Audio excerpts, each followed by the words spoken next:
Video 3. So I'm going to go back to the list just for a second with one major purpose, and that's mindset. The human mind, which is a lot of the studies that I've been reading about of recent, is just about the most powerfulest thing that we have.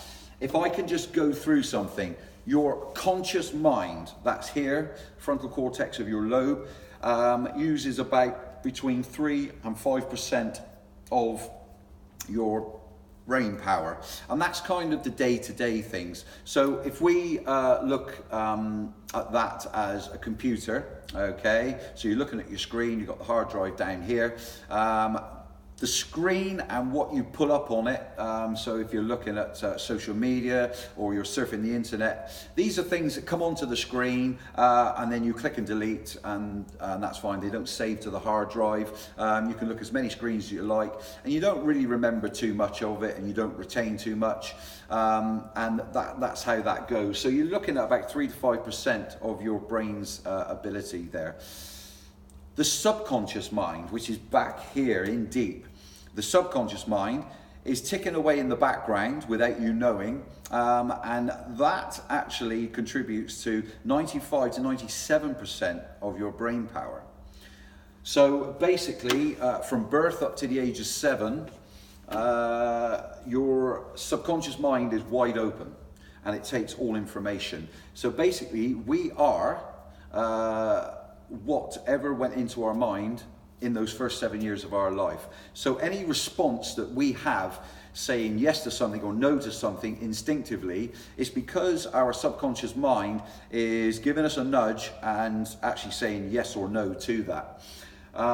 So after the age of 7, we have to go to programming things into your subconscious. So if I look at this at the computer again, I'm likening it to the hard drive, okay? So I'm choosing what to put into that hard drive, okay? So that's your subconscious, 95 to 97%, okay, of the overall brain's power. Conscious mind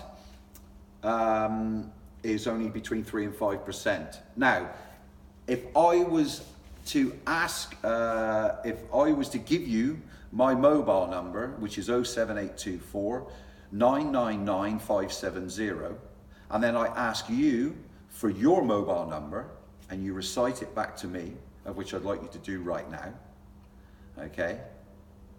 So hopefully you will have done that by now. Now what I want you to do is to repeat my number,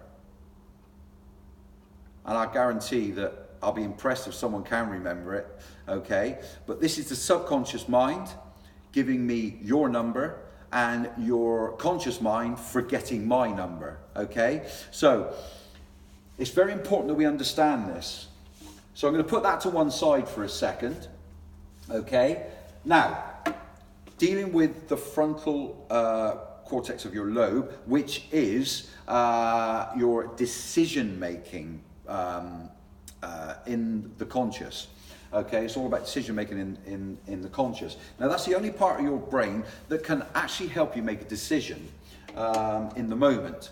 So if we, for argument's sake, say, right, I'm not eating bread, I'm not eating pasta, I'm not eating all these kind of things, anything to do with sugar, what happens there is we actually switch off the only part of our brain that can help us, which is the frontal cortex of the lobe, and we then open up probably about the worst part of the brain, which is right in the middle there, and this is the reward center.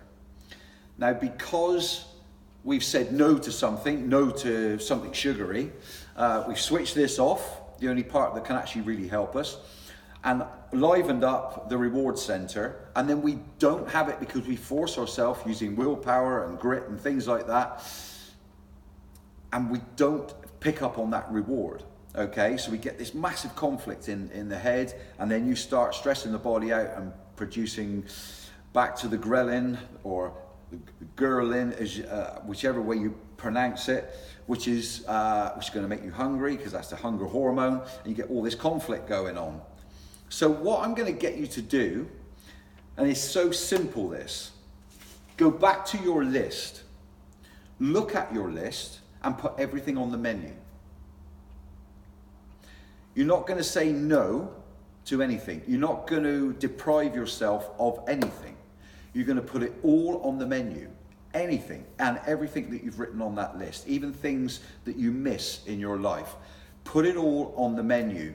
So then you can work with your conscious mind at the front here, the frontal cortex of the lobe, your decision-making part of your brain, and it won't open up the part of your brain that is looking for a reward.